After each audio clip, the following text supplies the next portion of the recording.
What's it going to cost? That's one of the first questions departments ask about evidence storage, and for good reason. Evidence has a habit of showing up, taking up space, and staying put. Hi, I'm Nick Purdy with Patterson Pope. After 50 years of working with public safety departments, we've realized that there isn't just one number that neatly answers the question. Because evidence storage isn't just about where things go. It's about how evidence moves, who can access it, how securely it's stored, and how all of that happens without creating a problem for the chain of custody. That means the cost isn't coming from one product, it's coming from the whole system. So the better question isn't just, what's it gonna cost? It's, what's driving the cost? That's what we'll look at in this video. Different systems, different outcomes. Usually, the biggest cost driver is the storage system itself. A more basic setup, static shelving, standard evidence lockers, will come in at a lower price point. On paper, that's reasonable. These systems work, hold evidence, and get the job done until the room fills up. A simpler system limits how well your people can move, retrieve, and work once the space starts tightening up around them. As you move into higher density systems, like mobile shelving, the investment goes up. But you also get back usable space. And for a lot of departments, that's the difference between staying ahead of the volume and constantly working around it. Especially when just make the room bigger isn't exactly on the table. Most of the time, we're not comparing one product to another. We're comparing different ways to solve the same problem.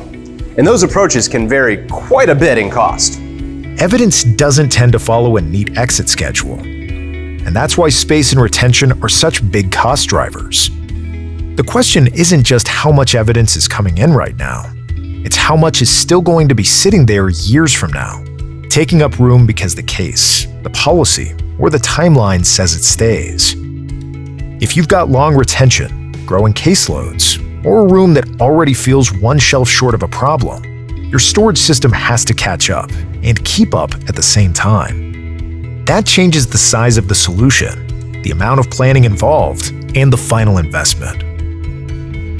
Security requirements matter in evidence storage, a lot. Pass-through evidence lockers, controlled access rooms, refrigerated storage for biological evidence, secure storage for narcotics and firearms. Every one of those needs adds complexity and, yes, cost. But in public safety, these aren't bells and whistles. They're operational necessities. They protect the chain of custody, reduce unnecessary handling, and make sure evidence gets from intake to storage the way it's supposed to. Cleanly, consistently, and without creating new problems along the way. That kind of reliability isn't extra, it's the standard. Then you get to installation, the point where a good plan must prove it can survive contact with the actual building. Evidence storage doesn't get installed in theory. It gets installed in real rooms, with real constraints, and buildings that don't always feel especially cooperative.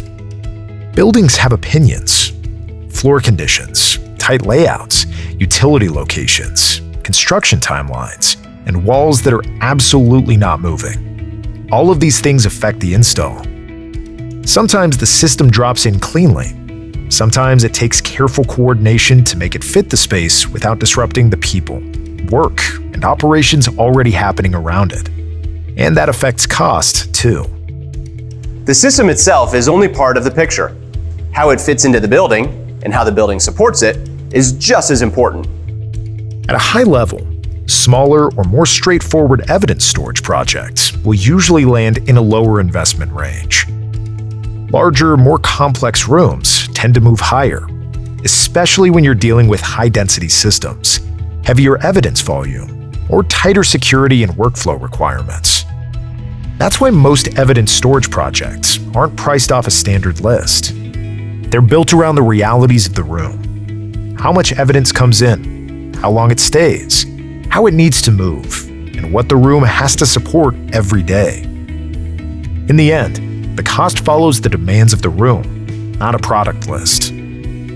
At this point, it's helpful to stop looking at price in isolation. Because the real question isn't just what the system is going to cost, It's what the system is fixing, and more importantly, what it keeps from getting worse. If evidence is stored wherever there's room, if retrieval takes longer than it should, if intake changes depending on who's on duty, or if chain of custody risks start slipping into the process, those issues come with a price tag of their own. They cost time, space, and confidence in the workflow. Eventually, that cost ends up doing more damage than the storage investment ever would. Evidence storage isn't one size fits all. The investment isn't either. But once you understand what's driving the cost, it becomes a lot easier to plan ahead, set priorities, and make decisions that still make sense years from now. If you're starting to evaluate options, Patterson Polk can help you look at the full picture: your space, your workflow, your retention needs, and your security requirements.